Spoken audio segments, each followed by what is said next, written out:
Very good morning, grade 10 ICSE students. Several times on social media, I have reminded you to please collect your English notes from me.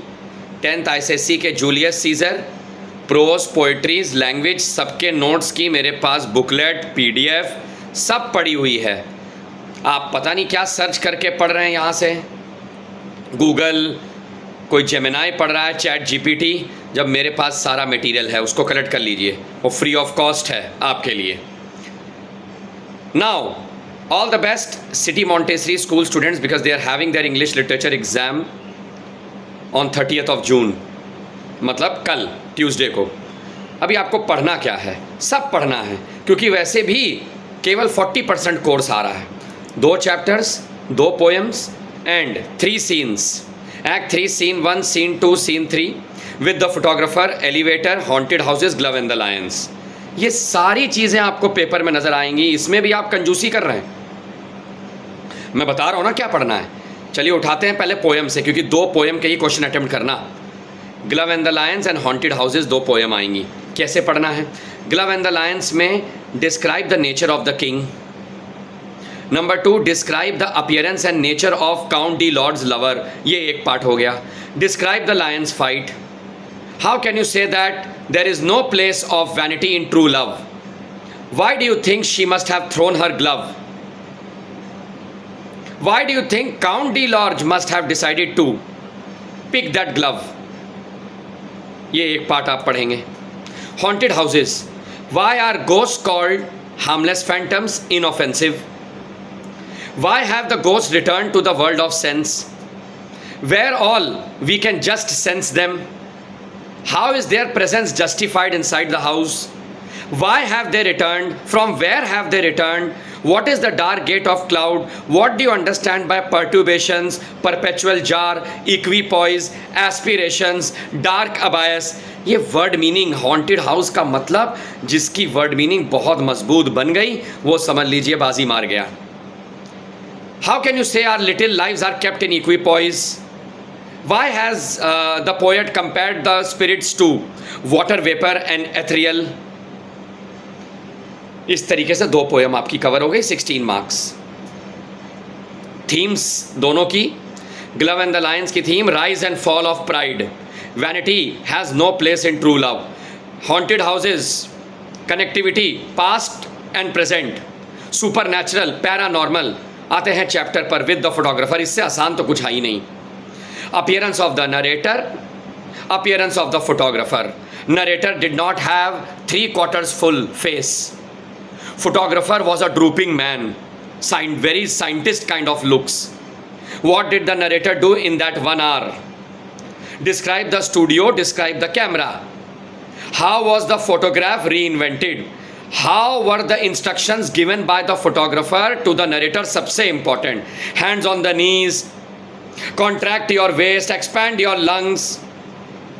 And how did the narrator counter back by appreciating his face? ये तो एक part हुआ. What do you understand by Delphite sulfide के बाद how was the photograph reinvented? Please पढ़ के जाना इसको. And why did the narrator visit the photographer's studio? Because he wanted to get that photograph clicked, so that he could give it to his friends before his death. And in the end climax, वो आखिरी का page ज़रूर पढ़ना. इतना सा है कि वो स्टूडियो क्यों छोड़ता है, उसके आंखों में आंसू क्यों थे. What did he finally reply to the photographer? कहता है भाड़ में जाओ, ये फोटोग्राफ मुझे नहीं चाहिए. Go give it to your friends and known ones. अब आप ये चैप्टर पढ़ेंगे. फिर एलिवेटर. वाह, जिसको 4 फ्लोर पता हैं समझ लो वो जंग जीत गया. बहुत अच्छा. 14, 3rd, 17, 10. Describe the character sketch of Martin. Weak. He was suffering from claustrophobia. Describe the elevator. कैसा था एलिवेटर? अंधेरा, गंदी दीवारें. Describe the old fat woman. सब कुछ तो डिस्क्रिप्शन है. कितना आसान. कितनी बार मार्टिन ने ओल्ड फैट वुमन से लिफ्ट में उसका एनकाउंटर हुआ. एनकाउंटर का मतलब ये ना समझना एनकाउंटर गोली मार दी. Why did she press the stop button. What does the smile. उसने जो हंसी, वो हंसी जो थी वो इतनी गंदी थी कि मार्टिन गिर पड़े नीचे। ये भी आप पढ़ेंगे। फिर आते हैं Julius Caesar, very nice. Antony की स्पीच पढ़ लो जिसमें वो जूलियस सीजर की विल दिखाता है, विल पढ़ता है। 75 ड्रेचमास, ऑर्चर्ड्स, पब्लिक पार्क्स, एक ये चीज़, और एक ब्रूटस की स्पीच कैसे कन्विंस कर रहा था, कन्विंस कर ले गया था। Brutus says that in case if Caesar were alive you all would have been slaves. तो एंटनी बाद में उसको काउंटर में बोलता, अगर सीजर एम्बिशियस था why did he refuse the crown for 3 times. इसमें बहुत छोटी छोटी चीज़ें हैं बच्चों। सीजर ने नरवाए वॉरियर्स को हराया था पास्ट में, सीजर ने अपनी एक विल बनाई थी, एंटनी वही विल पढ़ता है।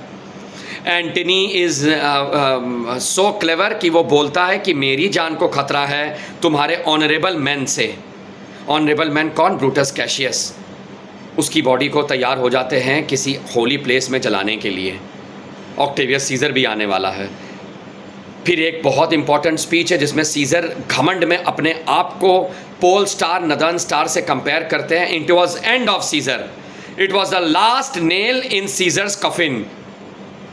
सीजर ने इतनी बदतमीजी से मेटलस सिम्बर से बात करी, he compared him to a dog, he will kick him as a dog.